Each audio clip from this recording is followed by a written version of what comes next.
मित्रों, मेरा नाम कृष्णा है और मैं मुंबई का रहने वाला हूँ। आज मैं आपको मेरे साथ घटी एक सच्ची घटना बताने जा रहा हूँ, जिसके बारे में सोचकर आज भी मुझे नींद नहीं आती है। मैं बचपन से ही छुट्टियाँ मिलते ही अपने नाना नानी के यहाँ जाया करता था और इस बार भी मैं छुट्टियों में नाना नानी के यहाँ जा रहा था। मेरे नाना जी के गांव में जाने के लिए जंगल के रास्ते से होकर गुजरना पड़ता है, क्योंकि सड़क के रास्ते से काफी समय लगता है। इसलिए बचपन से ही मेरे मामा के साथ मैं इस जंगल से गुजरता था। ये पहला मौका था जब मेरे साथ कोई नहीं था और मैं अपनी बाइक से उस कच्चे रास्ते से गुजर रहा था। उस दिन छुट्टियां पड़ने की खुशी में सारे दिन मैं दोस्तों के साथ घूमता था, जिसके कारण शाम को मुझे काफी देर हो गई थी। एक बार तो मैंने सोचा कि रात हो चुकी है, सुबह चला जाऊंगा, लेकिन नाना जी के यहाँ दूध घी के बारे में याद करते हुए मैं रात 8 बजे ही घर से निकल गया। मैं खुशी खुशी रास्ते में अकेला गुनगुनाते हुए जा रहा था। वो जंगल एकदम सुनसान था और रात को उस रास्ते से कोई नहीं गुजरता था, लेकिन गांव पहुंचने की जल्दबाजी के कारण मुझे इन बातों से कोई मतलब नहीं था।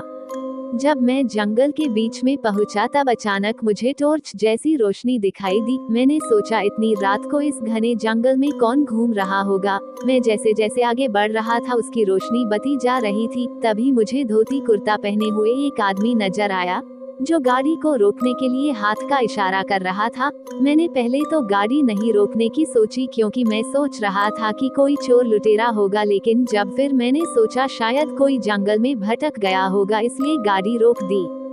मैंने उससे पूछा कहाँ जाना है। वो आदमी बोला तो कुछ नहीं, बल्कि उंगली से मेरे नाना जी की गांव की तरफ इशारा कर दिया। मैंने कहा, ठीक है, बैठ जाओ, मैं भी उधर ही जा रहा हूँ। वो मेरे बाइक के पीछे बैठ गया और मैंने बाइक शुरू कर दी। थोड़ी देर बाइक चलाने के बाद अचानक मेरे बाइक की स्पीड कम हो गई। मैं जोर से रेस दे रहा था, फिर भी बाइक 20 की स्पीड से ज्यादा नहीं चल रही थी। मैंने सोचा कि अगर ऐसे बाइक चली तो गांव पहुंचते तो आधी रात हो जाएगी और इस जंगल में कोई मैकेनिक भी कहाँ मिलेगा।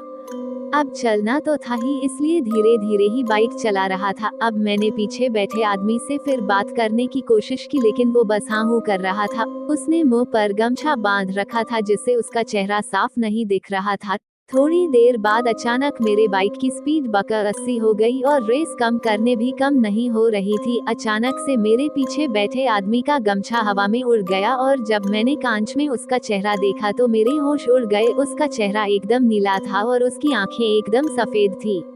कांच में देखते ही मेरा पूरा शरीर कांपने लग गया और बाइक से मेरा संतुलन गड़बड़ा गया, जिससे मेरी बाइक नीचे गिर गई और मैं दूर तक घसीटता चला गया।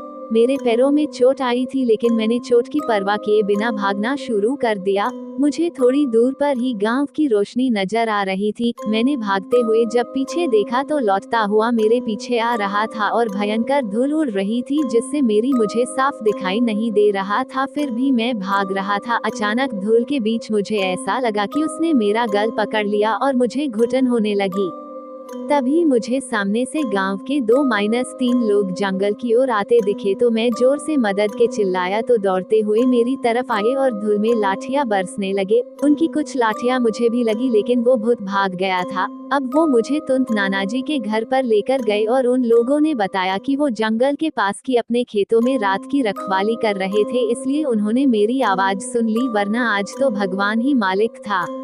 मैंने उन लोगों से और नानाजी से उस गमछे वाले आदमी के बारे में पूछा तो उन्होंने बताया कि कई साल पहले सूखा पड़ने पर जब एक किसान की फसल बर्बाद हो गई और भारी कर्जे में डूब गया, इसी वजह से उसने जंगल में जाकर अपने गमछे से फांसी लगाकर आत्महत्या कर ली। तब से रात को कोई भी इस रास्ते से अकेला नहीं गुजरता है, क्योंकि यहाँ पर अकेले गुजरने वाले लोगों को खुद की तरफ पेड़ पर फांसी से लटकाकर मार डालता है और 2-3 लोगों तो मौत के घाट उतार चुका है। अब मुझे सारी घटना पता चली, लेकिन मैं अब भी कांप रहा था। उस घटना के बाद मैं कभी जंगल वाले रास्ते से अपने गांव नहीं गया और उस घटना के बारे में सोचते हुए मुझे आज भी सिहरन पैदा होती है। यदि ये कहानी आपको पसंद आई हो तो अपने दोस्तों और अन्य लोगों के साथ शेयर जरूर करिएगा।